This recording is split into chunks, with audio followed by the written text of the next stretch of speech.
Bonjour à tous.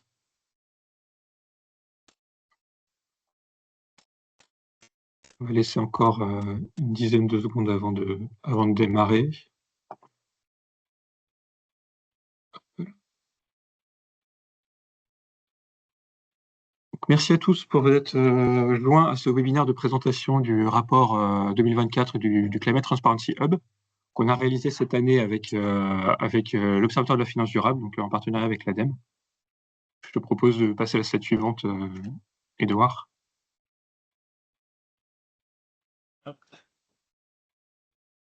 Donc, quelques règles de fonctionnement pour le webinaire, c'est assez classique. Donc là, vous avez la possibilité de parler dans le chat et merci à ceux qui me disent déjà bonjour. La présentation, elle est enregistrée, elle sera communiquée après le webinaire, de même que les slides. Donc la question, bien sûr, elle reviendra probablement régulièrement pendant la présentation, mais voilà, donc les supports de présentation et replays seront bien communiqués. Et puis, vous pouvez donc vous poser vos questions au fil de l'eau dans le chat. On essaiera d'y répondre si on a le temps pendant la présentation. Et puis sinon, il y aura un temps de 15 minutes de questions-réponses à l'issue du webinaire. Donc, on va faire à peu près 1h15 de présentation et un quart d'heure de questions-réponses. Je te laisse passer la slide suivante, s'il te plaît.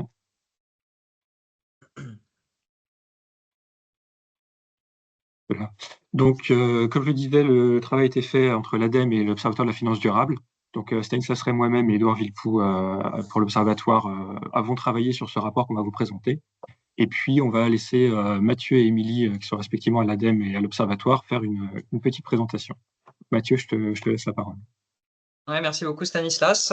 Bonjour à tous. On est très heureux de vous présenter donc ce rapport annuel qui fait suite à d'autres rapports qui avaient été faits sur le périmètre des rapports climatiques sur l'article 29 de la loi énergie-climat. Il faut voir que pour l'ADEME, l'enjeu de la finance durable, c'est un sujet traité d'assez près depuis un peu plus de 5 ans, notamment via le projet Finance Climat qui a été financé par la Commission européenne. Et ce qu'on a voulu apporter lors des dernières années, c'est à la fois des outils pour agir et pour apporter des éléments sur le financement de la transition, et notamment les méthodologies ACT qui permettent d'analyser la qualité des plans de transition. Et on a également un élément qui nous semble clé, qui est l'analyse de tous les rapports climatiques, qui est pour nous finalement la boucle de feedback, de rappel, de comprendre quelle est l'évolution des pratiques, comment les acteurs financiers s'approprient les différents outils qui sont à leur disposition et comment évolue aussi le contenu des portefeuilles. Et pour cela, les rapports faits dans le cadre de l'article 29 sont des éléments extrêmement précieux et extrêmement détaillés qui permettent justement de voir cette amélioration des pratiques qu'on a pu notamment constater cette année. Donc voilà, je ne vais pas prendre trop de temps, je vais vous laisser vraiment découvrir les résultats de cette analyse. Il y a beaucoup de débats en ce moment sur la lourdeur des rapportages climatiques et environnementaux. On voit en tout cas qu'en produisant des éléments de qualité et un travail d'analyse, on peut en retirer des informations extrêmement utiles. Voilà. Je laisse la suite à Émilie. Merci beaucoup Mathieu. Bonjour à tous. Je me présente, je m'appelle Émilie Mayara et je viens de rejoindre le Sustainable Finance Observatory comme directrice générale adjointe. Alors si ce nom ne vous est pas encore familier, c'est parce que c'est le nouveau nom de notre organisation qui est issue de la fusion de l'Observatoire de la finance durable, que vous connaissez sûrement, et de 2 Degrees Investing Initiative, 2DII, qui est un think tank international. Et donc nous avons fusionné très récemment pour renforcer nos compétences dans une logique d'internationalisation. Donc nous allons conserver, pour votre information, le pôle qui a réalisé ces travaux aujourd'hui, donc de transparence, data et compréhension des données réglementaires. Nous souhaitons de plus en plus progresser vers une mise à disposition des données en accès libre. Et en parallèle, nous allons également développer les activités qui étaient portées précédemment par 2DI, de recherche et de développement de solutions méthodologiques et techniques pour aider les acteurs financiers dans la mise en œuvre de leur transition durable. Donc, pour vous donner quelques exemples, on travaille sur des outils d'orientation de l'épargne des particuliers, sur des instruments de financement innovants pour la rénovation énergétique des bâtiments, le financement de la biodiversité par des solutions fondées sur la nature, le développement de l'utilisation de l'intelligence artificielle pour calculer l'impact climatique des investissements. Voilà, donc vous aurez l'occasion de découvrir nos travaux dans d'autres contextes. Et je souhaite à nouveau remercier l'ADEME, qui est un soutien historique via donc, le projet Finance Climate qui a été mentionné, également en direct avec l'Observatoire et avec laquelle on a réalisé ce projet de rapport sur les rapports 29 FLEC. Merci beaucoup. Merci beaucoup, Émilie. Donc, on va pouvoir passer à la présentation. Je vois que certaines personnes ont des problèmes de son, mais ça n'a pas l'air massif non plus. Donc, désolé, j'ai pas forcément de solution, si ce n'est que de checker vos paramètres de son, malheureusement. Donc, voilà, donc le rapport a été mis en ligne ce matin à 9h. Donc, si vous allez sur le site du CTH, vous pouvez aller, vous avez une actualité, vous pouvez le télécharger et regarder un petit peu en parallèle de la présentation. Je te laisse passer à la slide suivante, s'il te plaît. Donc, à l'agenda aujourd'hui, alors on est a priori plutôt sur un panel de spécialistes en face de nous, mais on va quand même faire un rappel de ce que c'est que l'article 29 LEC. Ensuite, dans une deuxième partie, faire un panorama des remises 2024, quel est le nombre et puis la typologie de population des remettants. Puis ensuite, on déroulera sur le cœur du sujet, qui est en fait de dérouler l'état des pratiques sur les principaux axes qui ont été analysés pendant ce rapport. Slide suivante. Donc, un rappel sur qu'est-ce que c'est que l'article 29 loi énergie-climat. Donc, c'est un dispositif réglementaire qui demande aux investisseurs français de publier de l'information sur ce qu'ils font ou ce qu'ils ne font pas ou ce qu'ils vont faire en matière de durabilité sur les sujets environnementaux, sociaux, gouvernance et puis notamment des aspects climatiques et biodiversité. Historiquement, c'est un dispositif qui existe depuis 2015. Il s'appelait à l'époque article 173 parce que c'était pas le même article de loi. Avec la mise en place de SFDR au niveau européen, on a refondu le dispositif en 2019 pour s'assurer donc qu'il y ait une complémentarité entre le dispositif article 29 LEC actuel et puis le dispositif SFDR. Donc voilà, on vous a mis les références de codification le cas échéant. Donc, qui est soumis à ce dispositif? Vous avez ce petit tableau bleu qui vous le précise. Vous avez principalement donc les assureurs, les sociétés de gestion de portefeuille, et puis la troisième colonne, les banques, donc établissements de crédit, entreprises d'investissement. Vous voyez qu'on a mis une petite étoile. L'idée, c'est bien de préciser que c'est pour leurs seules activités de gestion de portefeuille et de conseil d'investissement. Donc finalement, une portion assez limitée, quand on parle d'une banque universelle, c'est même une portion très limitée de leur activité. C'est ce qui explique d'ailleurs que le superviseur pour cette obligation réglementaire, ce n'est pas la CPR, c'est l'AMF, parce que c'est lié à leur mission. Une spécificité de ce dispositif, c'est que d'une part, vous avez le rapport littéraire qui doit être remis, donc il est remis auprès du site CTH de l'ADEME, et puis pour les assureurs également auprès de la CPR. Mais vous avez également, c'est la dernière ligne, l'obligation de remettre des annexes normalisées, donc c'est des questionnaires ou des fichiers Excel, ou en tout cas des choses agrégeables sur Excel derrière, qui permettent de constituer une base de données qui va permettre ensuite derrière de faire des analyses. Alors, pour anticiper une question éventuelle, l'intelligence artificielle, donc on sait que ça existe. On a fait quelques tests déjà pour voir si avec les rapports PDF, on pouvait screener, aller chercher l'information. Ça donne des résultats encore assez mitigés, donc peut-être que dans le futur, il y aura une amélioration. Mais pour le moment, on met en avant le fait que voilà, ces remises normalisées sous format Excel, elles sont très utiles pour nous pour faire ces analyses. Je te laisse passer à la slide suivante, s'il te plaît, Edouard. Donc là, un petit rappel pour dire que le CTH, qui est opéré par l'ADEME, c'est le site qui vous permet, en termes d'interface, d'aller créer un compte et déposer votre rapport.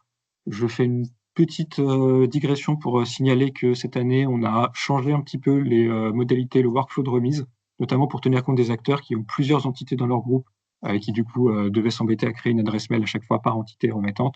On a essayé de corriger cela, donc j'attire votre attention sur le fait qu'il y a une actualité qui a été publiée avec un mode opératoire pour accompagner les acteurs dans le changement.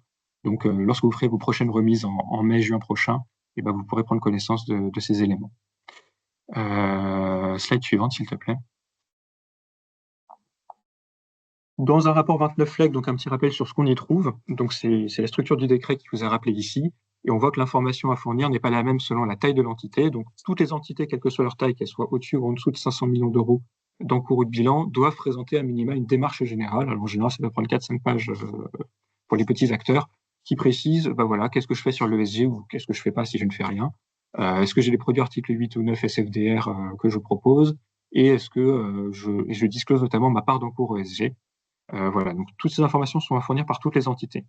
Ensuite, seules les entités de taille supérieure à 500 millions d'euros vont fournir l'ensemble de l'information demandée, dont notamment donc, de l'information taxonomique, de l'information sur la politique d'engagement, sur l'alignement sur l'accord de Paris, sur l'alignement biodiversité, la gestion des risques, etc.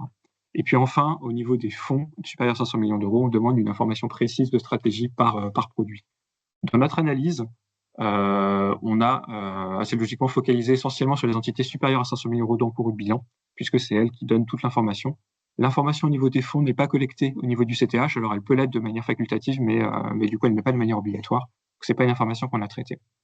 Slide suivante.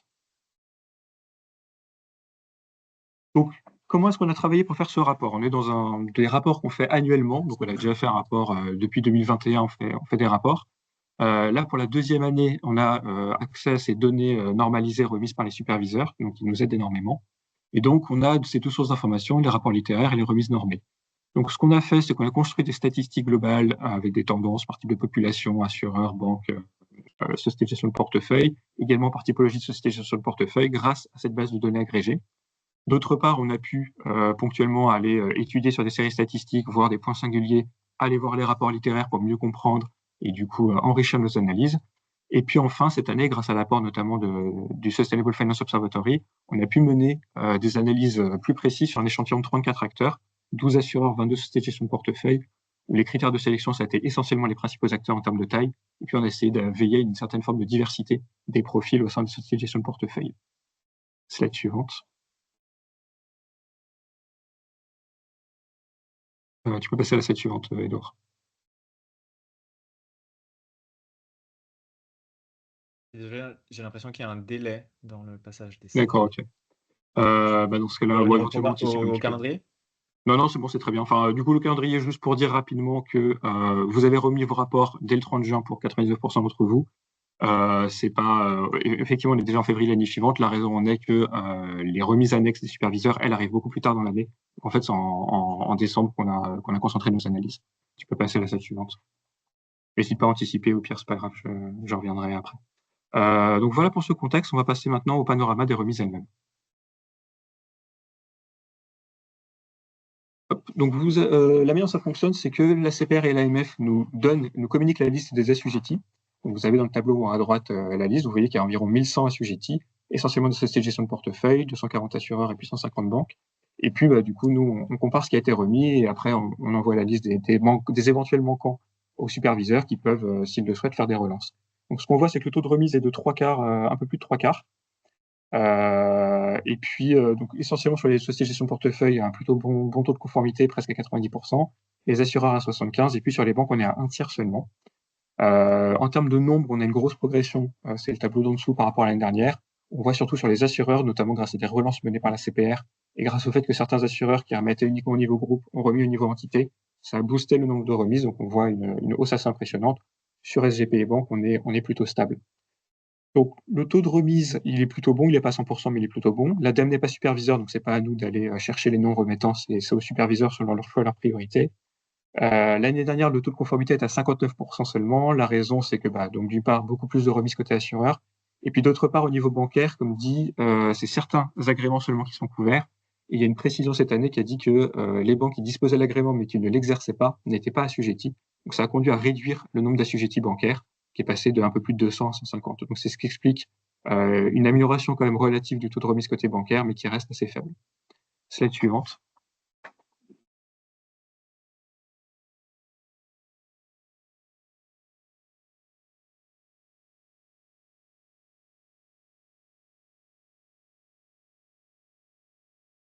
Donc, il y avait les remises au niveau du CTH, et puis il y a également les remises d'annexe au niveau des superviseurs. Donc là, ce qu'on voit, c'est qu'on avait à peu près 800 remises côté CTH, on en a 900 côté superviseur. Les gens sont en général, c'est assez logique, plus disciplinés quand on est directement vis-à-vis du superviseur. Les gros tableaux n'ont pas forcément grand intérêt. Le point, c'est de mettre en avant le fait que dans ces 900 remises, dans le tableau que vous avez à droite, vous avez 440 remises d'acteurs qui sont supérieurs à 500 millions d'euros d'encours. Donc, c'est eux sur lesquels va se focaliser l'essentiel de l'analyse, dont 300 sociétés de gestion de portefeuille, un peu plus de 100 assureurs et une trentaine de banques. Au sein des sociétés de gestion de portefeuille, c'est le tableau en bas à gauche, vous avez en termes de nombre à peu près autant de génériques que de capital investissement, et puis une centaine d'immobiliers. Par contre, quand on passe à la population supérieure à 500 millions d'euros, donc on voit qu'on a plus de génériques, Et puis en termes de poids, on voit qu'en fait le capital investissement voilà, est divisé entre quelques acteurs de grande taille et puis une myriade d'acteurs de petite taille, là où côté générique, on a une plus forte concentration. Sur les autres, on a essentiellement des acteurs de titrisation, de la gestion quantitative pure, avec voilà, une stratégie long-short, ce genre de choses, et puis des acteurs qui ont une activité diversifiée, qu'on choisit plutôt que de se mettre dans la catégorie dominante, de se mettre dans l'autre. Slide suivante. Et donc maintenant, voilà, suite à cette présentation, on va passer à l'état des pratiques lui-même. Donc on a fait les choses qui me semblaient les plus importantes au regard de notre expertise à nous en tant qu'ADEME et observateur de la finance durable. Donc c'est des stratégies climatiques et biodiversité. C'est sous un angle impact et non sous un angle risque. J'attire l'attention là-dessus. Donc c'est vraiment, on va regarder les sections 6 et 7 du décret. On a regardé également donc la remise taxonomique, les remises de parts fossiles, les calendriers de sortie des énergies fossiles et puis quelques autres aspects 29 FLEC, mais également SFDR, puisque les remises des superviseurs contenaient les informations de remise sur les principales adverse impacts.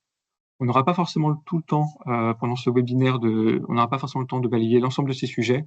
On va traiter les principaux et puis on verra si on a le temps de tout faire, mais sinon sachez que de toute façon vous aurez les slides et puis bien sûr on vous renvoie au rapport. Je vais laisser la parole maintenant à Edouard pour présenter les stratégies climatiques. Merci Stanislas. Alors je m'excuse parce qu'il y a effectivement une latence dans le passage des slides.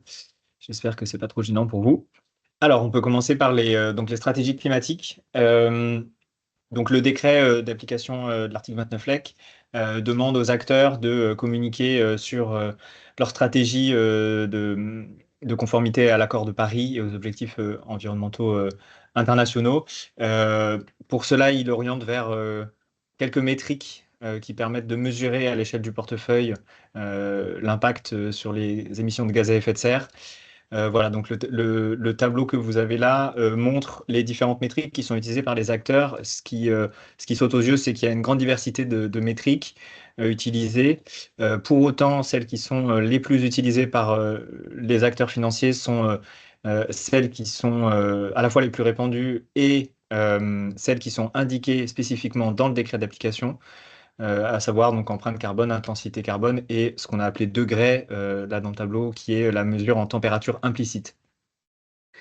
On observe cette année une augmentation significative quand même d'une autre métrique, même si elle reste très minoritaire, qu'on a appelée part de portefeuille et qui consiste à catégoriser les émetteurs par leur leur validation de stratégie climat de type cible SBTI. Voilà, donc cette métrique reste encore minoritaire et on va revenir tout au long de la présentation sur la différence importante qu'elle comporte avec les autres. Petit rappel aussi, donc simplement le fait de citer, là on a ces statistiques, le fait de citer une métrique n'implique pas nécessairement pour l'acteur financier d'avoir un objectif formalisé, donc autrement dit un objectif de réduction des émissions financées. Là, je vais passer assez vite, simplement pour vous dire que le rapport contient une partie méthodologique qui est assez conséquente, qui clarifie un certain nombre de points qui ne sont pas forcément clairs dans la revue des rapports qu'on a faite, notamment sur la différence entre intensité carbone et empreinte carbone. Voilà. On indique aussi des pistes d'amélioration de ces métriques et de ces objectifs, notamment sur le suivi sectoriel des émissions, qui est quelque chose qui n'est très peu fait par les asset managers, là où les banques ont pour le coup cette culture beaucoup plus dans leur activité de financement, et sur la catégorisation des émetteurs, qui revient simplement à analyser en fait le plan de transition des entreprises pour qualifier leur niveau de maturité dans la transition. Voilà, et ces deux axes permettent, à l'inverse d'une métrique carbone sur le portefeuille agrégé, d'avoir une vision plus tournée vers l'avenir et moins backward-looking, comme on dit, sur la mesure des émissions uniquement. Voilà, donc ces statistiques sont développées assez largement dans le rapport. Je passe tout de suite à la partie qui est une analyse qualitative des objectifs climat de notre échantillon, donc les 12 assureurs et les 22 sociétés de gestion. Les deux types d'objectifs les plus courants, ce sont premièrement les objectifs de décarbonation du portefeuille. Donc voilà, donc c'est réduction des émissions financées avec les différentes métriques comme j'ai pu le montrer. Et deuxième objectif, le fait d'avoir un objectif quantifié de financement ou d'investissement dans les actifs de transition. Alors, on peut voir tout de suite que dans l'échantillon des assureurs, l'objectif de décarbonation du portefeuille, il est quasi systématiquement utilisé, là où chez les sociétés de gestion, c'est pas une pratique systématique. Voilà. Et ensuite, pour les deux types d'acteurs, l'objectif de financement ou d'investissement dans les actifs de transition est quelque chose de courant, mais pas présent chez tous les acteurs. Pour les objectifs de décarbonation de portefeuille, la plupart sont établis en intensité monétaire. Donc là, je vous renvoie à nouveau sur le rapport pour les précisions de ces définitions qui sont basées sur des définitions SFDR. On a par la suite listé ces objectifs. Je vais vous en afficher quelques exemples anonymisés. Voilà, dans le rapport, ces exemples sont nominatifs, donc vous pouvez aller voir pour l'échantillon des 34 acteurs, ces objectifs.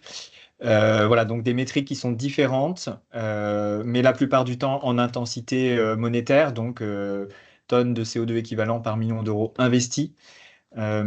L'objectif comporte en principe à chaque fois une date de référence et une date de l'objectif, ainsi que un pourcentage de réduction des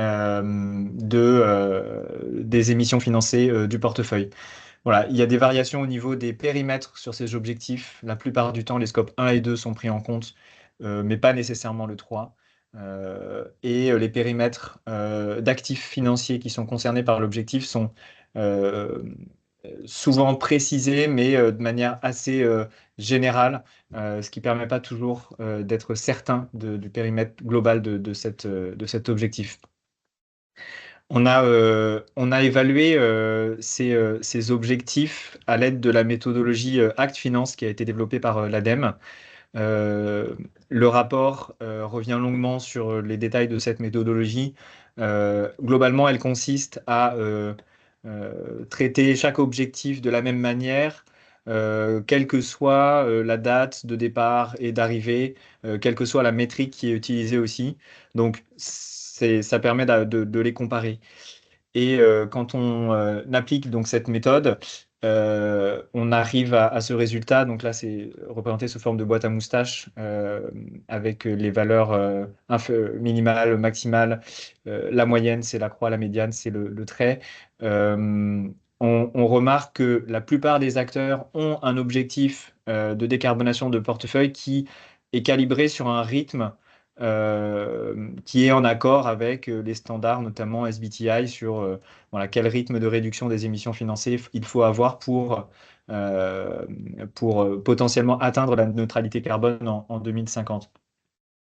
Voilà, donc, conclusion, les objectifs sont formulés de manière suffisamment ambitieuse, en tout cas dans leur ampleur de réduction. La question du périmètre reste encore à clarifier. On attire l'attention sur le fait que ça ne dit pas que l'acteur financier est lui-même aligné, simplement il sait fixer lui-même un objectif qui est suffisamment ambitieux a priori. Voilà, donc comme je le disais, le détail pour nos 34 acteurs de l'échantillon est disponible dans le rapport. Deuxième type d'objectif, les objectifs de financement ou d'investissement dans les actifs de transition. Ces objectifs sont rarement contextualisés et leur définition est souvent, on va le voir, assez imprécise et partielle et surtout hétérogène d'un acteur à l'autre. Donc là où il y avait une relative homogénéité sur les objectifs de décarbonation de portefeuille, c'est vraiment pas le cas sur les objectifs de financement de la transition. Parce que les actifs qui sont couverts par la définition que produit l'acteur ne sont pas tous les mêmes d'un acteur à l'autre, parce que les référentiels utilisés varient entre SFDR, ICMA, la taxonomie européenne et d'autres référentiels pour des classes d'actifs spécifiques comme l'immobilier.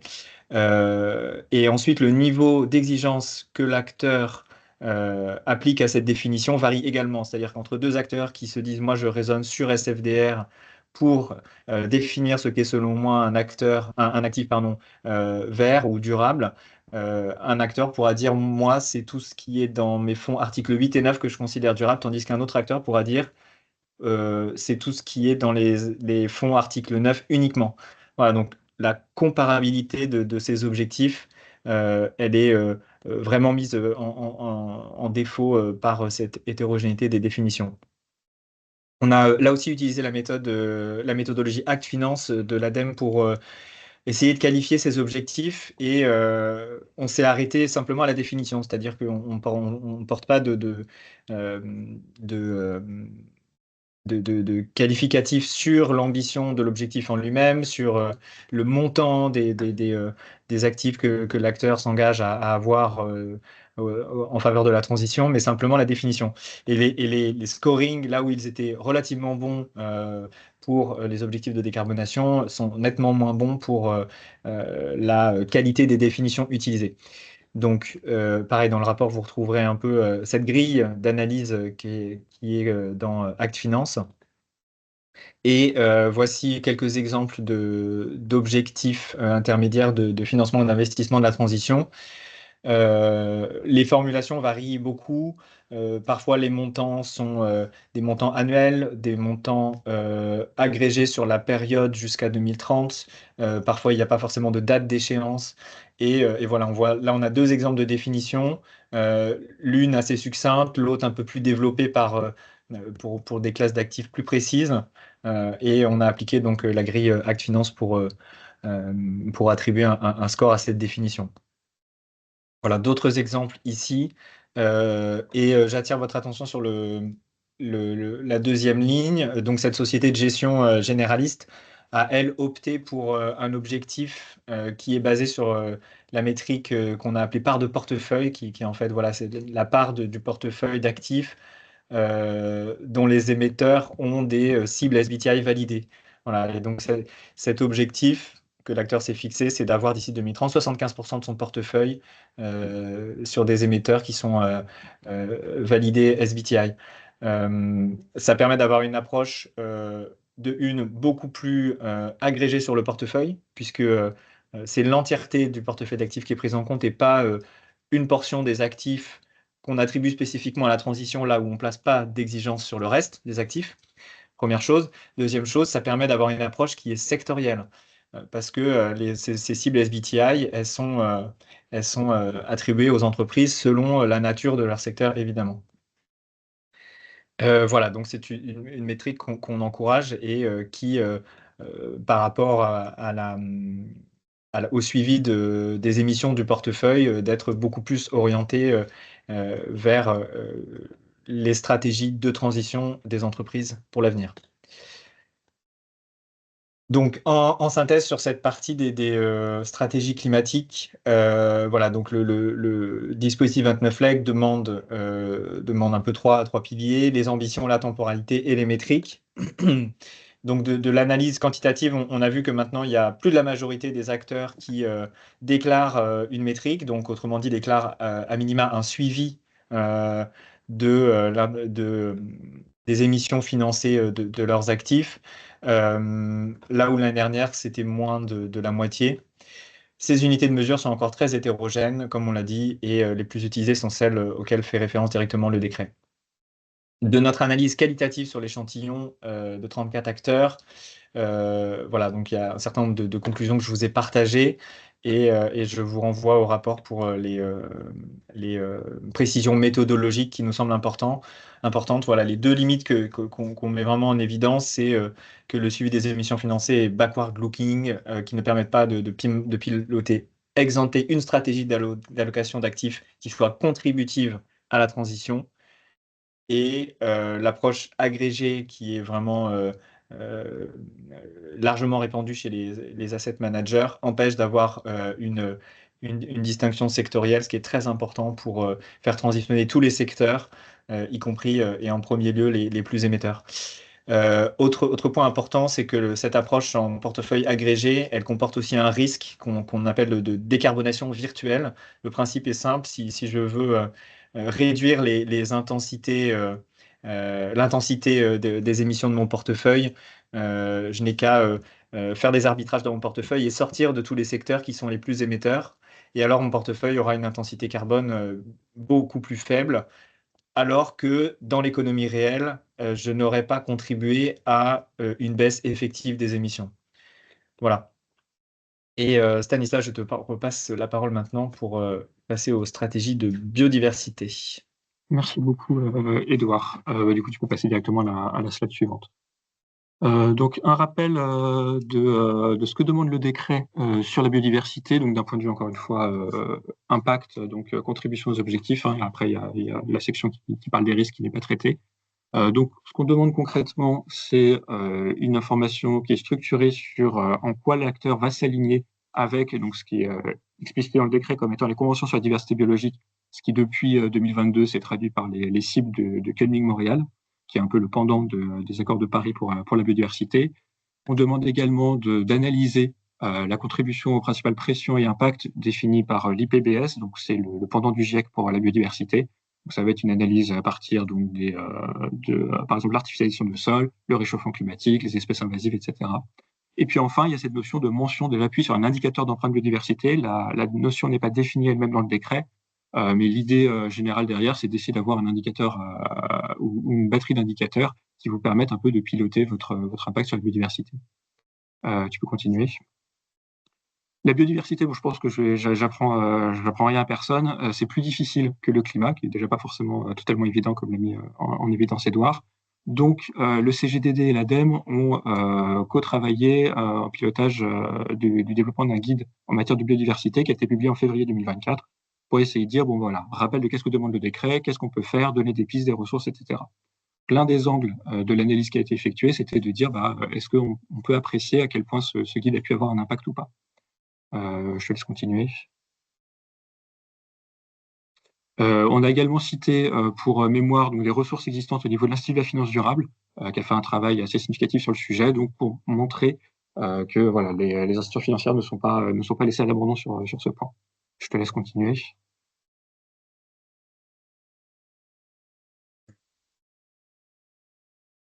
Merci. Vu les délais, comme quand il y a plusieurs trucs, je pense que tu peux tous les faire d'un coup, ça sera plus fluide finalement. Donc du coup, le travail qu'on a effectué, c'était d'une part de faire une analyse statistique sur les indicateurs, exactement comme pour le climat, quel indicateur est cité, quelles sont les tendances qui ressortent, et puis d'autre part une analyse sur échantillon. L'analyse sur indicateur, donc c'est le même tableau, on a trié un petit peu à la main parce qu'il n'y a pas de normalisation, donc il est possible qu'il y ait des petites erreurs, l'idée c'est de ressortir les tendances, des typologies d'indicateurs que vous voyez dans la colonne de gauche. 3 enseignements principaux qui vous sont encadrés. Je vais commencer par la dernière colonne non communiquée, qui sont donc sur les indicateurs, le nombre d'entités qui ne remettent pas d'indicateur biodiversité. Vous voyez dans la colonne tout à droite qu'elle représente 57% en nombre, mais 21% en encours seulement. Donc on voit que la plupart des principaux acteurs se sont saisis du sujet et ont publié au moins un indicateur biodiversité. Ça, c'est le premier enseignement. Le deuxième enseignement, c'est la première ligne, c'est le score dérivé du MSA. Donc le MSA, c'est pour Mean Species Abundance. C'est un indicateur agrégé de biodiversité qui a été développé par l'équivalent de l'ADEME aux Pays-Bas, qui s'appelle PBL, je crois, et qui, donc avec une méthodologie qui est publique, vise de manière assez brève à dire dans telle position, tel endroit du globe, compte tenu de la nature du milieu initial, compte tenu de toutes les pressions qu'il peut y avoir, voici l'état de dégradation de la nature. Donc vous avez un score de 0 à 1, où, alors je ne sais pas me tromper de sens, mais 0, ça représente, c'est comme si il y avait un parking complètement bétonné avec 0 vie, et puis 100%, ça correspondra à un état idéal de nature préservée qui n'a pas été touché par l'homme. Et l'idée de cet indicateur, c'est que sur le papier, c'est assez magique parce que ça vous agrège toutes vos différentes pressions entre elles. La faiblesse, c'est que justement, comme ça agrège les différentes pressions, ça vous agrège littéralement des pressions de mètres cubes d'eau avec du mètre carré de béton. Donc forcément, il va y avoir des hypothèses modèles, il va y avoir du split analytique, il va y avoir donc pas mal d'informations. Et donc pour cela, notamment plusieurs acteurs, dont notamment deux consultants, ont développé des scores propriétaires qui sont avec des modèles différents qui donc peuvent donner des résultats différents. C'est pas forcément facile de distinguer les deux, c'est pour ça que l'année dernière, on s'était efforcé l'année dernière de les distinguer, cette année on a renoncé parce qu'en fait il y avait trop de risques d'erreur. Mais donc le message principal, c'est que l'essentiel des indicateurs de biodiversité se fondent sur cette métrique qui présente l'avantage d'être agrégé, l'inconvénient d'être potentiellement difficilement interprétable et difficilement difficilement pilotable encore. Donc 70% en pondération et puis 21% en nombre. Le troisième enseignement sur ce tableau, c'est qu'il y a un indicateur qui est prévu par la réglementation SFDR, qui est l'indicateur PAI 7, sur les zones sensibles, l'impact négatif sur les zones sensibles de biodiversité.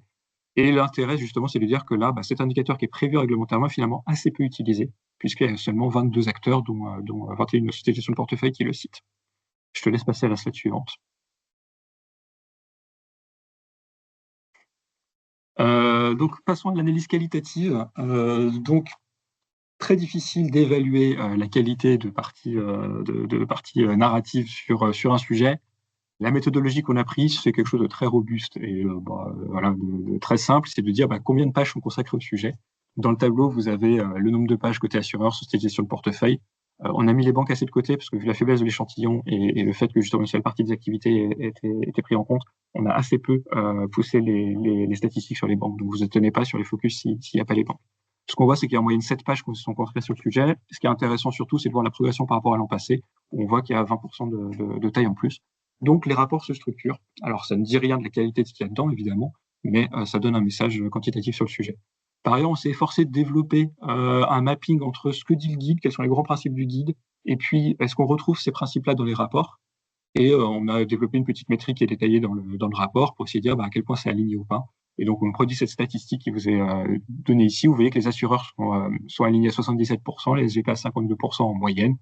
Donc, ordinalement, ça veut dire que les concepts du guide sont plutôt bien repris en moyenne chez les assureurs et les sociétés de gestion de portefeuille. Là encore, ça ne dit rien de la qualité intrinsèque de l'approche, évidemment. Slide suivante. Donc, ensuite, on est passé à l'analyse sur les 34 acteurs, assureurs et sociétés de gestion de portefeuille. Ce qu'on voit, c'est que effectivement, les cibles de Kenming Montréal sont souvent citées. Donc, les acteurs ont bien identifié que depuis fin 2022, il y avait ce cadre international qui avait émergé. Et donc, on a commencé, comme demandé par le guide, à essayer de dire, telle cible-là, je peux faire quelque chose là-dessus, telle cible-là, je peux faire quelque chose là-dessus. En revanche, on n'a pas encore, on a 2 acteurs qui évoquent la possibilité de mettre en place des objectifs concrets et quantifiables. En revanche, on n'a aucune cible qui respecterait des standards climatiques qu'on voit côté climat, comme par exemple le fait de définir un indicateur avec un objectif d'évolution, une année de référence, une année de cible. On n'a pas encore d'engagement de ce type. Il y a des acteurs qui disent travailler dessus, mais la plupart disent c'est pas encore assez mature, donc du coup, on n'a pas encore pris ce type d'engagement. Par ailleurs, sur la communication des impacts qui est demandée, la plupart des acteurs, 85%, communiquent effectivement sur des identifications d'impact. On utilise en général la base de données ou encore justement l'indicateur MSA justement.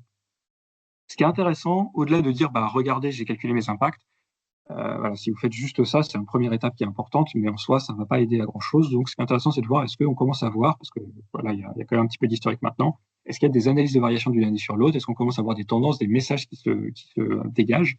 Et là, ce qu'on a observé, c'est qu'en fait, sur les 34 acteurs, il n'y en a que 4 qui font des tableaux avec écrit voilà ma métrique en N d'impact, voilà ma métrique en N-1.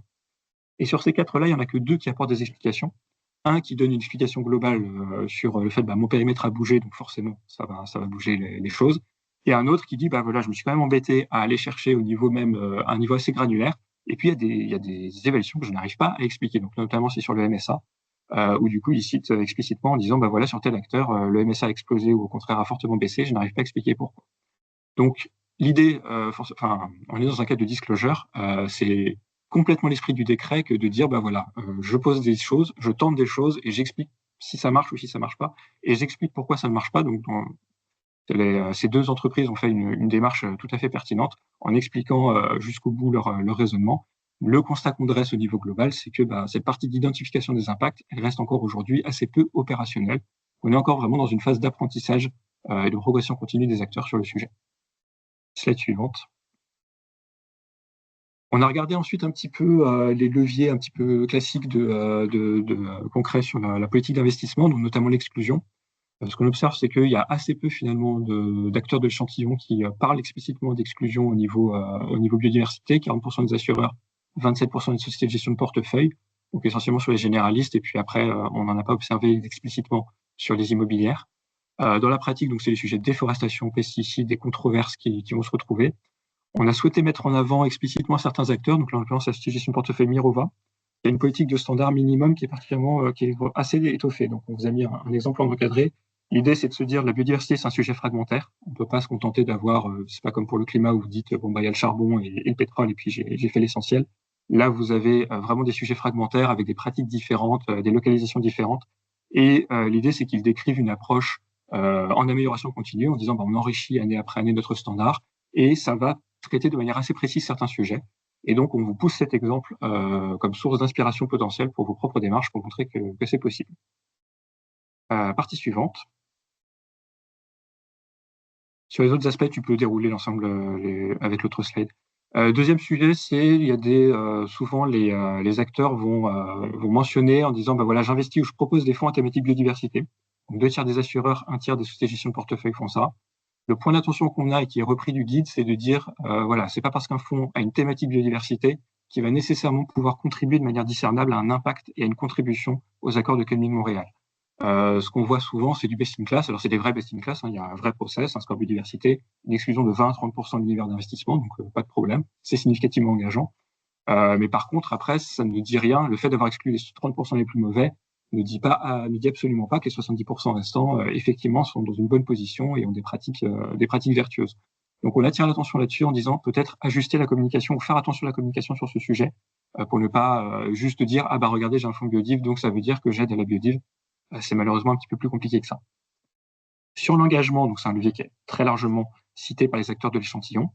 Ce qu'on observe, c'est que le dispositif des sociétés de gestion de portefeuille est un peu plus développé. Alors, ça peut se comprendre parce que c'est eux qui, en général, sont en contact direct avec les entreprises investies. Les assureurs vont aller déléguer auprès des asset managers. En revanche, ce qu'on a trouvé un petit peu peut-être surprenant, peut-être qu'on a raté des choses, c'est qu'on avait quand même assez peu d'informations côté assureur sur quel dispositif est-ce que je demande justement à mon asset manager.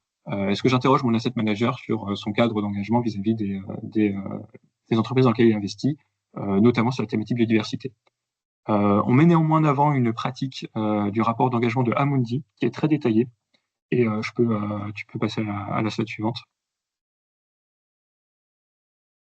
Où du coup, voilà, il y a vraiment des cas. Alors, certains sont anonymisés, d'autres non. Et vous avez des exemples de tableaux sur différents sujets, dont la biodiversité, où vous avez, là c'est un exemple anonymisé, une entreprise au sein du secteur américain. Quelle est la situation de départ? Quelles sont les recommandations qu'a fait la société de gestion de portefeuille? Comment ça a évolué? Quel est le statut? Et donc, on voit qu'il y a des acteurs qui vont de manière assez détaillée préciser leur dispositif d'engagement, ce qui forcément est le plus pertinent, puisque juste avec des indicateurs quantitatifs comme des nombres de résolutions ou de votes, c'est assez difficile d'apprécier la qualité d'un dispositif. Donc, on pousse là encore cet exemple d'une institution financière pour montrer que des choses sont possibles. Je te laisse passer à la slide d'après. Donc, en synthèse, tu peux dérouler toute la synthèse, ce sera plus simple. En synthèse, sur la biodiversité, le reporting, il est plus étoffé par rapport à l'an passé. Le nombre d'acteurs qui communiquent sur l'indicateur biodiversité, il est en hausse. Mais par contre, on n'est pas encore en termes de maturité, on n'est clairement pas à un niveau équivalent au niveau du climat. Il n'y a pas d'objectifs de contribution concrets qui ont été posés. C'est lié à la faible maturité des métriques, donc c'est pas un reproche vis-à-vis des acteurs, puisqu'il vaut mieux bien réfléchir avant de prendre un engagement plutôt que de prendre une métrique au pif, poser un indicateur au pif et en fait derrière pas trop savoir ce qu'on fait. On met en avant les bonnes pratiques qui ont été mises en place. Et on rappelle l'enseignement du guide qui est de dire si vous attendez d'avoir des métriques holistiques parfaites, fiables pour mettre en place des objectifs et mettre en place des actions, on n'est pas rendu parce que le sujet biodiversité il est fragmenté, il est complexe, donc potentiellement on n'arrivera jamais à avoir de métriques suffisamment fiables. Donc, ce qu'on vous invite à faire, comme le font déjà certains acteurs, c'est d'avancer thématique par thématique. Justement, grâce à vos analyses d'impact, pour identifier des sujets prioritaires, 2-3 secteurs prioritaires ou pratiques prioritaires, une dizaine peut-être d'entreprises, et puis de commencer à travailler là-dessus. Et vous n'aurez pas couvert tout vos portefeuilles, vous n'avez pas couvert tous les sujets, mais au moins vous aurez commencé à faire quelque chose, et puis après vous apprenez en amélioration continue. C'est vraiment le message qu'on souhaite faire passer. Voilà pour cette partie biodiversité. Et je crois que je vais te laisser la parole, Edouard, pour la taxonomie. Merci Stanislas. Donc, d'un point de vue plus statistique, autre partie importante du rapport, c'est l'agrégation des ratios taxonomie. Cette année, en 2024, pour la première fois, le reporting des ratios d'alignement était obligatoire. Il était facultatif un an auparavant. Donc, on arrive sur ces statistiques générales. Alors, comment lire ces tableaux? Simplement, voilà, on a expliqué parce qu'ils sont parfois un peu complexes. au niveau de l'éligibilité, on a donc sur notre échantillon sur les entités qui sont supérieures à 500 millions d'encours ou de bilan, on a 105 assureurs qui publient l'information, 291 sociétés de gestion, et le chiffre est très proche pour l'alignement. Donc voilà, donc ce qu'on remarque, c'est que la plupart des acteurs, la grande majorité des acteurs ont effectivement reporté l'alignement. On a retenu comme chiffre peut-être le plus parlant, la moyenne pondérée par les encours. Donc, c'est les encadrés rouges sur les tableaux. Quand on indique hors zéro, c'est parce qu'il y a un certain nombre d'acteurs qui remettent l'information, mais remettent un 0%. Et dans ces cas-là, il n'est pas toujours facile de distinguer s'il s'agit d'un vrai ratio d'éligibilité ou d'alignement qui soit à 0%, ou alors un acteur qui reporte 0 par défaut parce qu'il n'est pas en mesure de calculer ce ratio et de fournir l'information. Voilà, en tout cas, le fait d'aller voir dans les rapports de manière individuelle nous montrait bien qu'il y avait les deux cas. Cette pratique de remettre à 0, elle est très minime chez les assureurs. En revanche, elle est assez répandue chez les sociétés de gestion. Sur l'alignement, donc tableau de droite, on voit qu'il y a 54% des acteurs, en nombre d'acteurs, qui reportent à 0, mais ces acteurs ne représentent que 15% des encours. Voilà, et donc si on retient ce pourcentage moyen pondéré par les encours, l'éligibilité taxonomique chez les assureurs, elle est à 14%, chez les sociétés de gestion à 13%, et l'alignement chez les assureurs, il est de 2,6, et chez les sociétés de gestion, il est de 4,1. Voilà, donc globalement, éligibilité en dessous de 20% et l'alignement qui fluctue entre 0 et 5%. Voilà, donc on a dans le rapport fait un certain nombre de graphes pour montrer la répartition sur les différentes tranches de ratios et une comparaison par rapport à l'an dernier. Sur l'alignement, de fait, on n'a pas fait de comparaison par rapport à l'an dernier puisque c'était la première année où c'était obligatoire, mais voilà, on retrouve un peu cette idée que tout est situé globalement entre 0 et 5%. Et on voit bien, graphique de droite, le nombre important de sociétés de gestion qui ont reporté à 0. Donc c'est le bâton de l'histogramme qui est en vert clair. Ce qui nous semble important de dire sur ces informations taxonomiques, c'est des limites qui sont pour nous bloquantes pour mener une analyse de fond.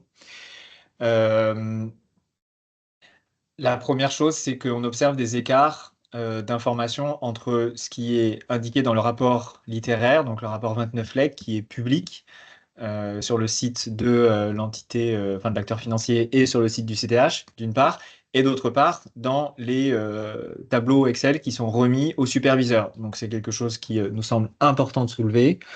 Dans les rapports littéraires, ces informations sont très peu contextualisées, donc on a vraiment très peu d'informations sur la manière dont l'acteur calcule, à quelle méthode il a recours, est-ce qu'il fait des estimations, est-ce qu'il a des proxys ou pas. Voilà, c'est des choses qui sont absentes des rapports. Et on a un certain nombre d'incohérences dans ces remises, dont on donne des exemples dans le rapport. Et ça vient questionner la qualité de la donnée et donc empêcher de faire une analyse de fond à partir de ces données. Quelques exemples, par exemple, des acteurs vont reporter ces ratios taxonomiques en pourcentage, d'autres en points de pourcentage. Parfois, on va avoir un acteur qui va calculer son ratio d'alignement, non pas sur le total des actifs couverts par la taxonomie, mais sur ses actifs éligibles. Donc, il va se retrouver avec un ratio d'alignement très élevé, plus élevé que son ratio d'éligibilité. Voilà, il y a un certain nombre d'approximations méthodologiques qui empêchent de prendre ces données et d'en faire une analyse agrégée. Pour ce qui est des ratios CAPEX et a fortiori OPEX, de même que la répartition entre les 6 objectifs de la taxonomie, la maturité sur ce reporting est vraiment très très faible et on ne peut pas en dire grand-chose non plus à ce stade. On a décomposé voilà, dans les annexes qui sont remis par les acteurs à leurs superviseurs.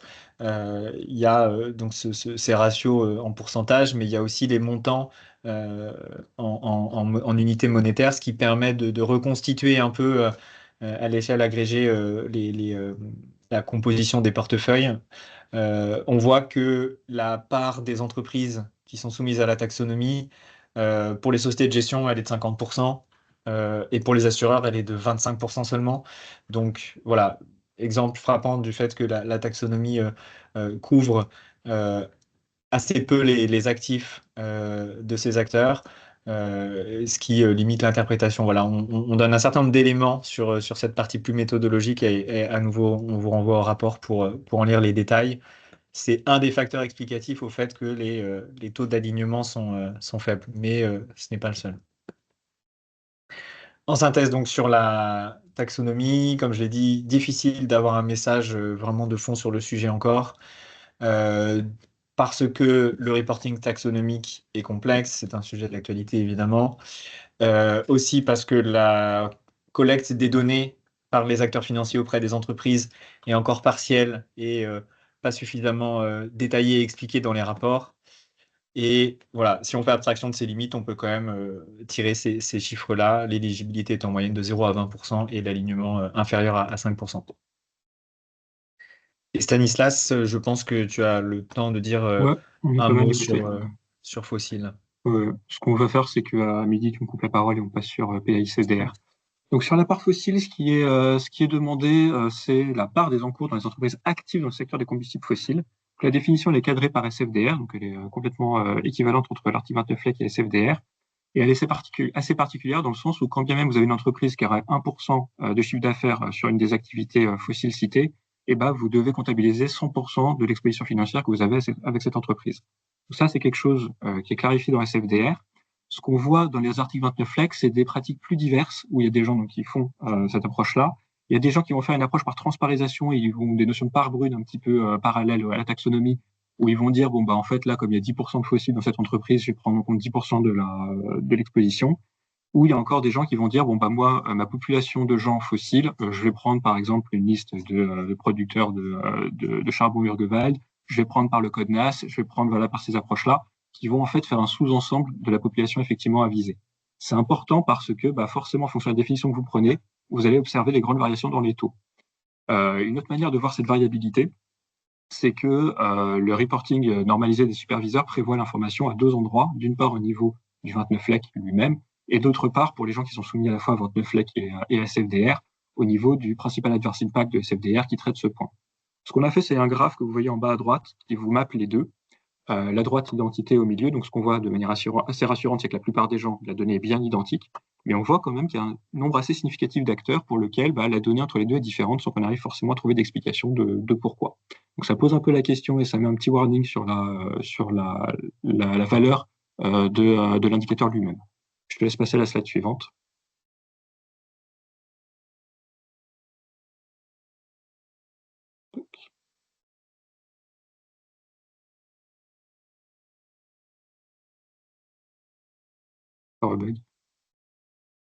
Voilà, donc là, vous avez la répartition entre assureurs et associations de portefeuille, un peu comme pour la taxonomie. Ce qu'on voit, c'est qu'il y a beaucoup pour les assureurs entre 0,5 et 5,10. Sur les sociétés de gestion de portefeuille, énormément de remises à zéro.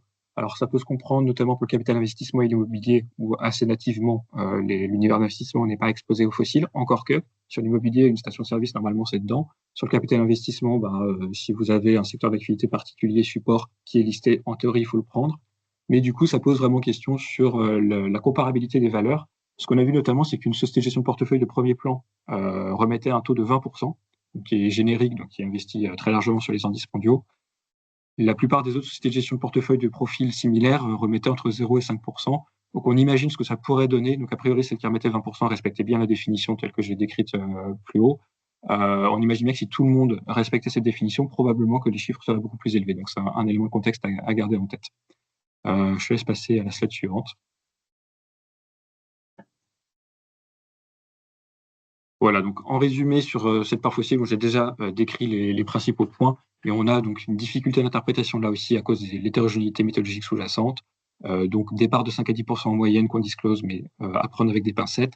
L'un des points importants aussi, c'est qu'on a recherché notamment sur l'échantillon de 34 acteurs si cet indicateur était utilisé, et il s'avère que non. Donc c'est un élément d'éclairage sur le fait que cet indicateur-là présente des difficultés à être réellement employé.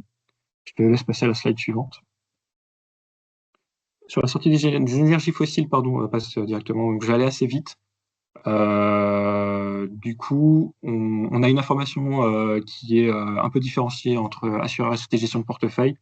On n'est pas allé très loin sur ce thème-là parce que la CPR et l'AMF font un suivi annuel des engagements, traitent beaucoup plus extensivement et pertinemment que nous ce sujet.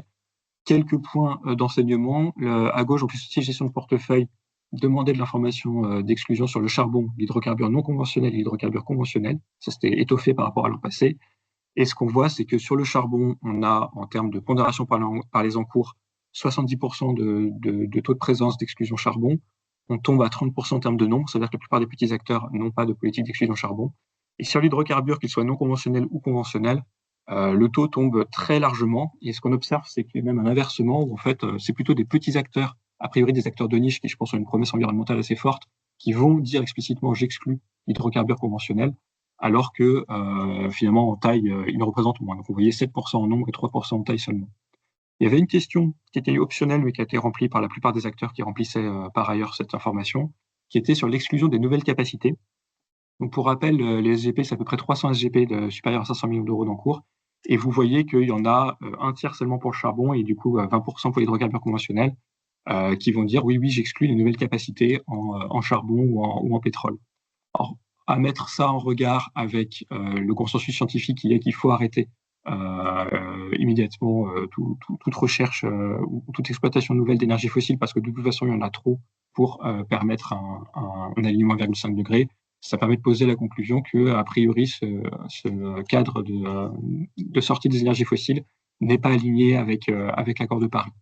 Un élément d'atténuation, ça peut être sur les populations, notamment capital investissement ou immobilier, où par nature, la société de gestion de portefeuille peut considérer qu'elle n'est pas exposée de toute façon à cette typologie d'acteurs. On peut se poser la question de quel est l'intérêt de sortir une politique d'exclusion. Il y a peut-être quelque chose à améliorer dans le reporting pour prévoir plus explicitement ce cas, parce que ça peut jouer. Côté assureur, vous aviez l'information au niveau du charbon, où là, vous avez donc des ordres de grandeur qui sont assez similaires, qui ont même plutôt renforcé, donc politique charbon quasiment pour tout le monde, 3/4 des acteurs en nombre, 95% en termes de pondération. Et l'élément complémentaire que je voulais souligner, mais qui est aussi valable pour les sociétés de gestion de portefeuille, c'est que les politiques de sortie se structurent autour de piliers 2030 et 2040, 2030 en Europe ou en OCDE, 2040 en dehors. La raison en est que le scénario de transition de l'Agence internationale de l'énergie, le net zéro scénario, prévoit donc des arrêts de production du charbon en 2030 dans l'OCDE, en 2040 hors OCDE, donc les acteurs financiers a priori ont repris ces échéances. Slide suivante. Je pense que tu pourras passer directement à celle d'encore d'après, parce que c'est la synthèse, mais j'ai déjà tout dit, donc ce qui a résumé, c'est que la situation globale n'est pas totalement alignée.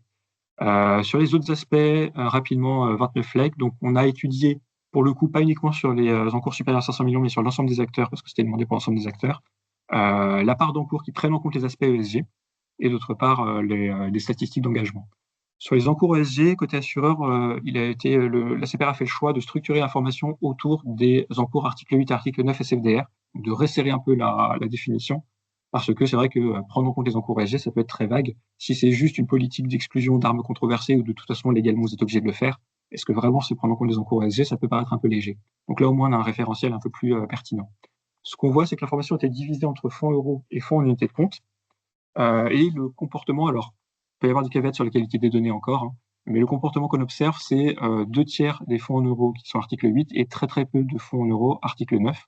En revanche, sur les UC, on tombe en dessous de la moitié pour les fonds article 8, et puis l'article 9, relativement, monte presque à 5%.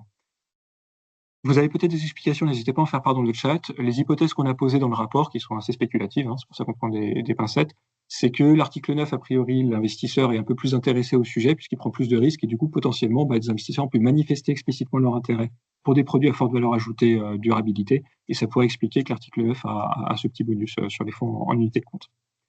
Sur les sociétés de gestion de portefeuille, l'information a été un peu plus large, puisqu'il y avait des encours ESG, les encours article 8, les encours article 9. ce qu'on observe, c'est des problèmes de qualité de données ou, alors, sauf encore une fois, s'il y a un acteur qui dit non, mais moi j'ai les fonds article 8 qui ne sont pas en cours ESG, ça nous surprendrait, mais peut-être qu'on a raté quelque chose. On voit que sur les génériques, il y a une moyenne de 77% de prise en compte d'article 8, alors qu'on n'est qu'à 73% sur l'ESG, donc c'est assez surprenant. On s'interroge sur les qualités des données, néanmoins les ordres de grandeur sont à peu près les mêmes que pour les assureurs. Et on voit que les sociétés spécialisées, donc capital investissement immobilière, ont des propositions article 9 plus fortes, puisqu'on voit qu'on a 12% de taux d'article 9. Sur un marché de niche, on peut se permettre de spécialiser son produit et de faire des promesses plus fortes. Sur l'engagement, je finirai par là. Le message, c'est de dire que c'est assez difficile d'en tirer quoi que ce soit en termes d'enseignement, puisque toute résolution que vous posez à l'Assemblée générale ou que vous votez à l'Assemblée générale peut assez naturellement se retraduire comme une résolution à thématique gouvernance ou sociale. C'est ce qui explique que vous avez un nombre écrasant de résolutions sur la gouvernance et significatif sur le social. Et finalement, les propositions environnementales sont assez faibles. Donc, on a 190 dépôts de résolution et 3000 sur l'environnement. Voilà pour ces statistiques sur ces autres aspects 29 LEC. Je te laisse la parole, Edouard, sur SFDR.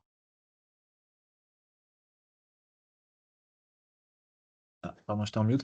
Sur SFDR, donc les acteurs financiers remettaient effectivement aux superviseurs dans leurs annexes les données sur les PAI. On a choisi de concentrer notre analyse dans le rapport sur 3 PAI. D'abord les PAI sur les émissions de gaz à effet de serre et deuxièmement sur le PAI biodiversité et ensuite sur le PAI 5 production et consommation d'énergie, donc mix énergétique de la consommation et de la production d'énergie.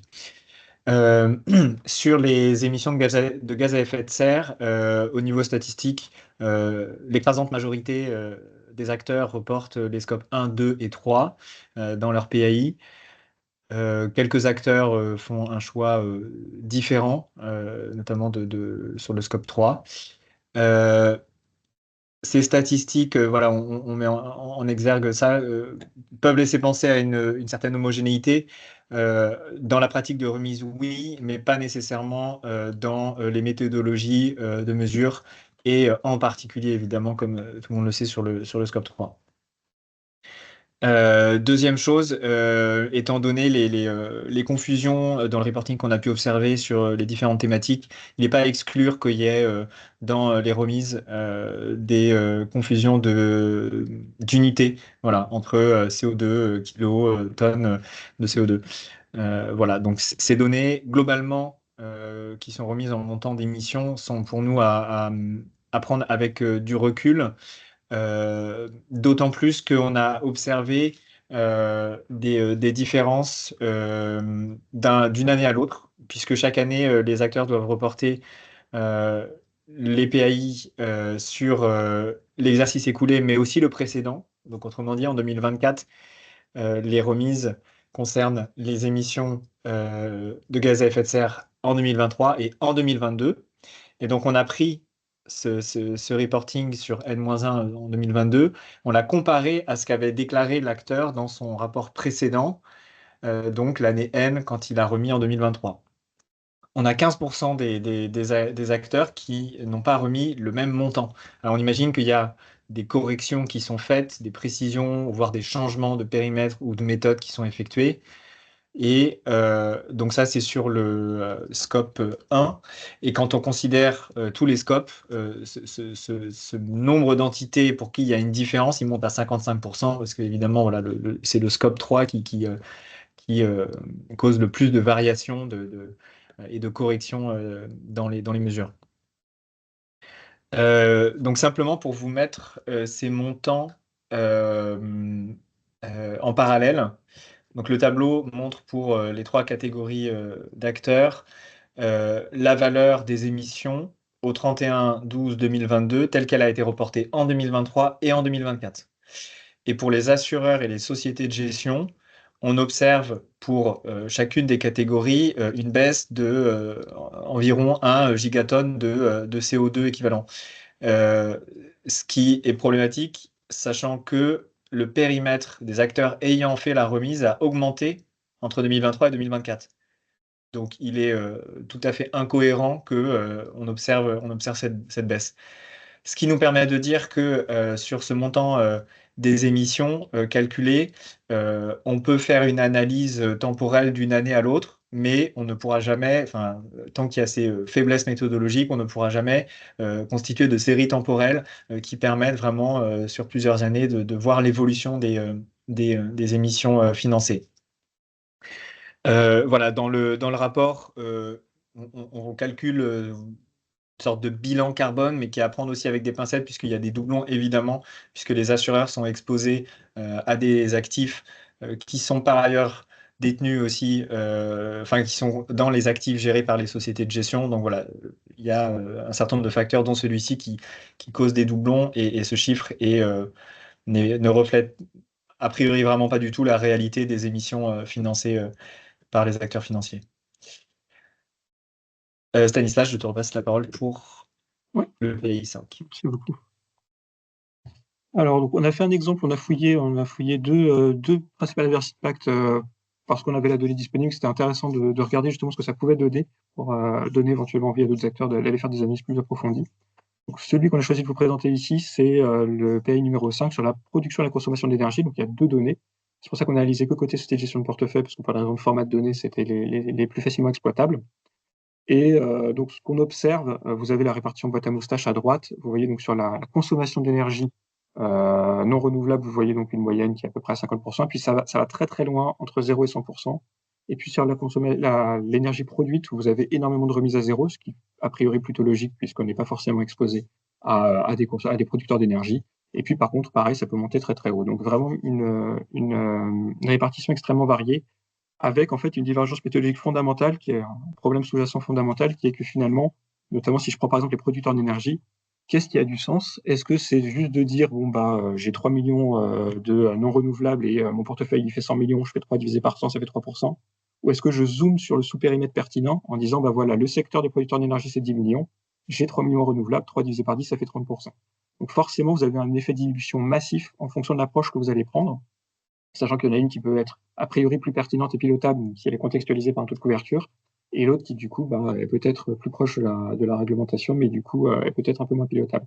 Et cette divergence entre les deux approches, elle est assez fondamentale et elle explique pas mal la présence de valeurs extrêmes. Un autre point qu'on a souhaité mettre en avant, c'est donc le graphe en bas à gauche, pareil, de se dire, on fait un graphe de comparaison entre la production et la consommation. Donc on voit qu'en termes de production, la remise est beaucoup moins donnée, où il y a beaucoup moins souvent d'informations, donc il y a pas mal de zéros. Mais on voit sur la courbe identité, où a priori il n'y a pas de raison forcément de trouver pas mal de points de données, qu'on a un nombre assez significatif. Et les explications données par certains acteurs, ça a été, mais mon fournisseur de données n'est pas capable de distinguer la donnée. Donc je vous donne une donnée et je remplis les deux champs avec. Donc c'est important de prendre ça en compte, parce que forcément c'est pas la logique a priori, mais du coup, par la force des choses, certains acteurs ont adopté cette pratique. Je te laisse passer à la slide suivante.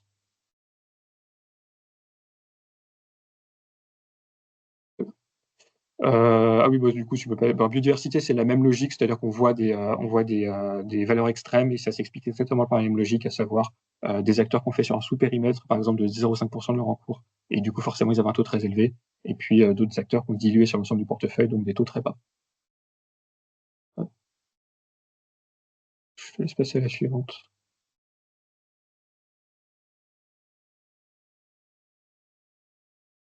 Sur les PAI et SFDR, un point vraiment à prendre en compte, c'est cette notion que y a encore pas mal de flou méthodologique, que l'agrégation des indicateurs au niveau du portefeuille, ça pose des questions. C'est un peu comme les émissions financières. Vous retrouvez la même logique de agréger des choses qui vont censées avoir un sens physique au niveau d'un portefeuille financier. Ça fait perdre un peu le sens physique de la chose. Est-ce que c'est réellement pilotable? Ça interroge. Par contre, pour avoir interrogé en bilatéral certains acteurs, ce qu'ils trouvaient utile, c'est que le fait de devoir produire la donnée, ça oblige à collecter et à interroger les entreprises au niveau granulaire. Et le fait de collecter cette donnée au niveau de chaque entreprise, ça par contre, c'est utile et ça peut permettre d'apprécier le positionnement de l'entreprise. Et donc, c'était plutôt positivement accueilli en ce sens-là. Finalement, c'est le processus de collecte de la donnée qui est plus intéressant que le résultat lui-même. Et on peut passer à la synthèse globale.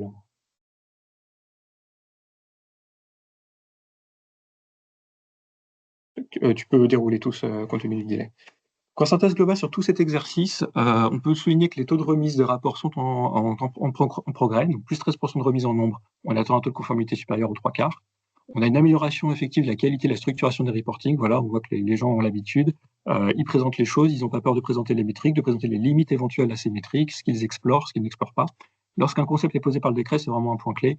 Vous vous en emparez. Enfin, vraiment, il n'y a pas d'impasse sur les sujets. On essaye. On va pas forcément faire grand-chose pour le moment, mais en tout cas, on essaye. Donc ça, c'est des points plutôt positifs. Il y a un pouvoir de structuration effective de ce décret. Dans les points peu d'amélioration, il y a des problèmes de qualité de données qui sont persistants. Alors, c'est à différents niveaux. Il peut y avoir des incohérences par rapport et l'annexe. Au niveau des annexes eux-mêmes, il y a des problèmes de données. Et puis, il y a des sujets où, notamment sur la taxonomie, on voit que le reporting, ça fait écho à Omnibus qui est publié il y a 2 jours, le reporting lui-même dans les règles européennes est plutôt compliqué, voire absolument incompréhensible. Et donc, du coup, forcément, c'est extrêmement compliqué. Donc, là-dessus, il y a des propositions plutôt bienvenues qui sont en attente. Un point important, c'est qu'il y a encore peu de lien entre le reporting et la stratégie de contribution. Donc là, on est dans un exercice de reporting. On ne vous oblige pas à avoir une stratégie. Par contre, on vous demande de discloser ce que vous faites et puis de voir ce que vous allez améliorer. À cet égard, à ce stade, on a encore assez peu. Voilà, les gens disent voilà ce que je fais pour le moment. Par contre, il y a assez peu d'objectifs en disant voilà, pour respecter l'accord de Paris, pour respecter Coming Montréal, voici les indicateurs que j'ai choisis, voici les plans d'action sous-jacents que je vais mettre en œuvre et voici comment je vais y arriver. On trouve très peu ce genre de choses. On a pas mal de cibles de réduction d'émissions financées, certes, mais on attire l'attention sur les limites de ces métriques qui, à elles seules, ne peuvent pas forcément permettre de conclure qu'il y a une contribution effective à l'accord de Paris. Donc, la phrase clé qu'on essaie de mettre en avant, c'est que l'attente, c'est de financer la réduction des émissions et non de réduire les émissions financières. Le but n'est pas que vous optimisiez un indicateur un petit peu hors sol, mais vraiment de dire est-ce que j'ai alloué mes investissements, est-ce que j'ai pu permettre à des acteurs de progresser, des acteurs qui vont effectivement accomplir la transition. L'intérêt principal de ce rapport, de notre point de vue, c'est l'apport de Act Finance, de la méthodologie Act Finance. On a pu commencer avec un échantillon à dire on va prendre telle thématique, on va passer ça à la moulinette de la méthodologie Act Finance et puis on va voir ce qui en ressort. Donc les côtés positifs, c'est lorsqu'il y a des cibles en gaz à effet de serre qui existent, qui sont plutôt alignées avec les standards, avec les limites qu'il y a sur le fait que ces cibles seules ne permettent pas forcément d'arriver à un impact effectif. Et puis, sur la définition de qu'est-ce que c'est qu'un actif vert quand on fait une promesse de voilà, je m'engage à financer de temps les actifs verts ou durables, il y a un flou. Il y a une hétérogénéité plutôt. Parfois, il y a un flou dans les définitions. Parfois, la définition elle est très claire. Et du coup, on sent qu'il y a une hétérogénéité dans le niveau des définitions. Et ce qu'on souhaite faire, sans viser la perfection, la méthodologie Act Finance, elle pose des balises 0, 25, 50, 75. Ça pourrait être beaucoup plus nuancé que ça. Mais le message qu'on cherche à faire passer, c'est quand on parle de stratégie climatique, vraiment, est-ce que l'engagement que je prends, c'est explicitement climatique? Est-ce que c'est plus large? Ou est-ce que c'est des choses assez approximatives comme des encours article 8 SFDR où peut-être que c'est pas approprié d'en parler? Et là-dessus, on peut tout à fait imaginer qu'il y ait une convergence au niveau de la place sur quels sont les bons indicateurs à prendre en fonction des différentes classes d'actifs. Enfin, dans cette synthèse, on met en place, dans ce rapport, on met en place des bonnes pratiques. On met en avant, des bonnes pratiques qu'on a identifiées. Notamment, il y a un acteur qui fait une analyse de variation des gaz à effet de serre par facteur explicatif. Voilà, on a vu toutes les limites qu'il y a sur les gaz à effet de serre. Et du coup, cet acteur, il a dit un peu pour les assureurs qui s'y connaissent en variation de SCR d'une année sur l'autre, de dire je prends par facteur et j'essaie d'expliquer pourquoi ça a baissé. Est-ce que c'est juste des questions de périmètre, de collecte, d'effet de collecte ou de décollecte, ou est-ce que c'est effectivement des baisses d'émissions dans l'économie réelle? On a mis en avant également des bonnes pratiques sur les rapports d'engagement ou les politiques de standard minimum biodiversité. Il y a quelques autres bonnes pratiques qui ne sont pas mises en avant ici, mais qui sont citées dans le rapport. Slide suivante.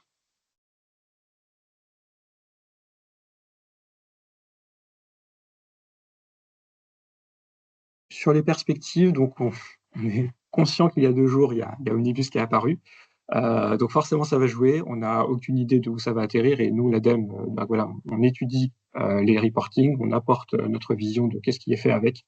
Néanmoins, c'est pas nous qui écrivons le décret, c'est pas nous qui décidons. Donc ce rapport-là, il donne une vision de qu'est-ce qu'on peut faire avec les données. Et du coup, ça permet d'éclairer après les décideurs sur est-ce qu'on a envie de bouger des choses, est-ce qu'on veut conserver, qu'est-ce qu'on veut préciser, qu'est-ce qu'on veut supprimer. Là, en termes de macro-perspective, on sent que la Commission européenne a fait le choix de ne pas pousser les ESRS sectoriels, y compris financiers. Et je pense qu'il y a consensus pour dire que les ESRS génériques sont pas du tout adaptés à la finance. Donc, voilà, au niveau européen, voir comment va évoluer SFDR, mais finalement, par rapport à un risque de doublonnage qui était assez pertinent avant cet omnibus, là, ça pose un peu la question de qu'est-ce qui pourrait rester comme dispositif équivalent au niveau européen, et du coup, qu'est-ce qu'on fait au niveau français. En tout état de cause, le dispositif, là, vous êtes probablement en train de travailler, voire certains avaient fini votre rapport 29 FLEC pour l'exercice 2024. Nous, on poursuit notre partenariat entre l'ADEME et le Sustainable Finance Observatory. Donc, on attend vos rapports de pied ferme le 30 juin. Et puis, cette fois-ci, on va essayer de faire les analyses qualitatives beaucoup plus en amont dans l'année pour espérer finaliser plus tôt. On va reproduire les analyses de remise normée auprès des superviseurs en fonction de ce que eux vont revoir ou pas dans leur dispositif. L'un des axes qu'on souhaite pousser, c'est la méthodologie Hack Finance. Voilà, aujourd'hui, on l'a appliqué sur les cibles GHG et sur la qualité de définition d'actifs verts. On pourrait l'appliquer plus largement sur l'analyse des politiques d'exclusion, sur l'engagement, sur le management. Donc, c'est un axe qu'on pourrait éventuellement développer. Et ce programme de travail, il n'est pas encore arrêté. Donc, si vous avez des suggestions, on est assez preneur. De manière plus large, voilà, le rapport est effectivement assez conséquent. On n'a pas tout balayé, on n'a pas tout couvert. Il y a des choses qui parlent plus à des assureurs, plus à des SGP. Voilà, forcément, le capital investissement et l'immobilier, il y a pas mal de choses qui sont particulières pour eux. On est disponible pour faire des présentations dédiées ou faire des compléments d'échanges auprès notamment de fédérations si vous êtes intéressé pour faire des choses un peu plus tailor-made.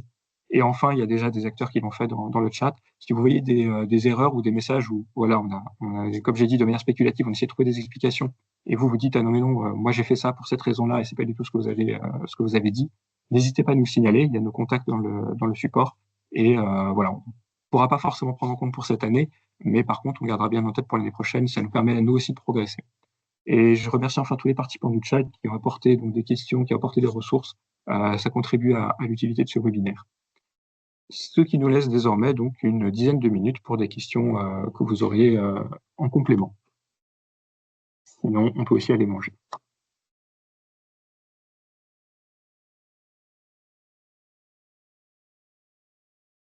Alors sur les questions, je pense qu'au fil de l'eau, on a pas mal répondu. Alors n'hésitez pas à faire un up s'il y a une question qui n'a pas été traitée et que vous souhaitez la remettre en avant.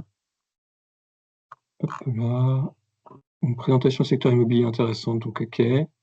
Merci pour les remerciements, parfait. Donc on laisse encore 5 minutes ouvertes si vous avez une question qui vous vient, et puis sinon, donc encore une fois, on a nos mails. Dans le Q&A du webinaire, il y a une question. Avez-vous prévu de rédiger un guide des bonnes pratiques? C'est pas prévu, mais de fait, c'est un des axes importants du rapport. Donc la lecture du rapport permet de rencontrer, de croiser les bonnes pratiques qu'on met en avant et qui sont parfois nominatives même pour pouvoir se référer aux ressources complètes de l'acteur qu'on met en avant. Merci, oui, Edouard. Et il y a une question très intéressante de Jean-Bernard Hoth, donc sur la sur le calcul de risque. Effectivement, on a fait le choix de ne pas traiter le risque. Dans les rapports précédents, vous aurez de l'information là-dessus. Le choix qu'on a fait, c'est en fait assez naturellement le risque, ça va être le sujet où les superviseurs vont se pencher sur la question. Donc, pour éviter les doublons, quand on a organisé le programme de travail, on l'a envoyé en amont aux superviseurs et ministères, et on a fait le choix de mettre ça de côté. Dans les rapports des années précédentes, vous aurez des enseignements de mémoire. Les points d'attention que j'aurais de mon côté, c'était surtout attention à ne pas recycler des éléments de stratégie pour prendre des aspects risques ou le contraire. J'avais par exemple notamment en tête des notations ESG, où finalement votre notation, vous avez donc ce projet de rating regulation sur les notations ESG, pour dire est-ce que dans ma notation ESG, ce que je vise, c'est le risque financier associé à l'entreprise, ou est-ce que ce que je vise, c'est l'impact négatif ou positif de l'entreprise. Et en fonction de l'optique que vous avez, l'un va être utile pour la gestion des risques, l'autre va être utile pour plutôt une stratégie d'impact. Et souvent, il y avait un recyclage de l'un pour l'autre dans les rapports, et ça pose la question de est-ce que vraiment, voilà, la méthodologie que vous avez utilisée, vous avez réfléchi à est-ce qu'elle était destinée à l'un ou à l'autre usage, ou est-ce qu'elle pouvait être destinée aux deux, et c'était pas forcément très clair dans les rapports. Donc, j'espère que ça répond à la question. Constat globaux sur les stratégies biodiversité des SGP immobilières. Donc c'est un sujet, il y a un focus dans le rapport dédié, je ne l'ai plus forcément en tête parce que je l'avais déjà il y a assez longtemps. Un des points d'attention, c'était qu'il y avait, finalement, on pourrait se dire, le sujet biodiv, il est plus simple pour l'immobilier parce qu'il y a une pression qui est évidente, qui est l'artificialisation des sols, et du coup, c'est plus facile de faire des choses concrètes. Le problème, c'est que souvent, les sociétés de gestion de portefeuille vont agir sur des immeubles déjà construits. La construction nouvelle est quelque chose d'assez rare. Et donc, finalement, dire je m'engage à ne pas artificialiser de manière complémentaire, c'est assez peu impactant, assez peu mordant pour une société de gestion de portefeuille immobilière. Donc, il y avait des difficultés pour mettre en place ce point. Après, j'ai plus en tête les détails, mais s'il y a une présentation plus détaillée sur l'immobilier, ça me permettra de creuser un peu plus le sujet. Comment doit-on analyser le fonds? Alors, attendez, que c'est voyez. Il sera publié quand on regarde le reporting SCP, on ne voit pas autant le scope 3. Exemple sur reporting. Alors, je suis désolé, j'ai pas la question complète, donc je vais pas pouvoir la prendre. Néanmoins, n'hésitez pas à la reposer au calme en bilat, et on pourra échanger sur le sujet. Il y avait tout à l'heure un certain nombre de questions sur aussi l'analyse des plans de transition des entreprises, donc ce qu'on a appelé d'un point de vue méthodologique la catégorisation des émetteurs. Donc là, les principales ressources auxquelles on renvoie, donc c'est la méthodologie Act Finance, c'est plus largement les travaux de la World Benchmarking Alliance, au travers de son groupe de travail qui s'appelle ATP Call, voilà, et qui vise à homogénéiser les cadres d'analyse des plans de transition des entreprises. Il y a également l'Institut de la finance durable qui a publié un guide sur le sujet. Tout à fait. Donc ces ressources, voilà, on s'est efforcé de les lister pour vous donner justement les clés. J'ai enfin compris la question, pardon, sur le scope 3. Donc ce que je comprends, c'est que là, on a fait une statistique qui dit quasiment tout le monde publie son scope 3, et la remarque de la personne, c'est de dire, moi quand je regarde au niveau des fonds, il y a très peu souvent le scope 3 qui est indiqué. J'ai pas forcément d'explication à donner, je peux tenter des hypothèses. Alors déjà, dans le scope 3, il y a vraiment de tout. C'est-à-dire qu'il y a vraiment une case scope 3, mais derrière, on ne sait pas si les acteurs, ils ont vraiment été chercher le scope 3 de chaque entreprise. S'ils ont fait une méthodologie qui s'arrête aux fournisseurs, par exemple, de premier rang, avec un fournisseur, il y a un acteur, un fournisseur de données qui travaille comme ça. Donc, on ne sait pas trop si les scope 3 sont comparables, si vraiment c'est pas les scope 3 très simplifiés qui ont été reportés dans le reporting 29 FLEC, SFDR. L'autre élément d'explication, ce serait que remplir une donnée de manière très très agrégée au niveau d'une entité qui du coup n'a pas forcément beaucoup de sens, c'est peut-être moins engageant que le faire au niveau d'un fonds pour avoir des questions précises d'investisseurs et des attentes précises d'investisseurs, que peut-être compte tenu de la fiabilité assez floue du scope 3, du scope 3 donc, il y a peut-être des acteurs qui se sont dit je vais être prudent dans ma communication FCP parce que je suis pas trop sûr de moi, je vais moins l'être dans le cadre du reporting 29 FLEC parce qu'il y a moins d'enjeux. C'est purement spéculatif, donc s'il y a des acteurs qui ont une vision précise sur le sujet, n'hésitez pas à compléter. Mais voilà ce que je pourrais dire. Eh bien, ouais. Pour compléter, peut-être dire aussi que les données sur lesquelles on s'appuie dans nos analyses, ce sont les données du dispositif 29 LEC, telles qu'elles sont remises auprès des superviseurs. Donc, elles sont censées refléter strictement ce qui est dans les rapports littéraires qui sont publics sur le CTH, tout comme sur les sites des acteurs financiers. En réalité, comme on l'a vu, et c'était le cas pour la taxonomie, hein, parfois il y a des variations. Donc peut-être, moi, comprends la question de cette manière, peut-être qu'il y a des choses qui ne sont pas nécessairement publiées dans les rapports littéraires, mais qu'on retrouve dans les remises auprès des superviseurs.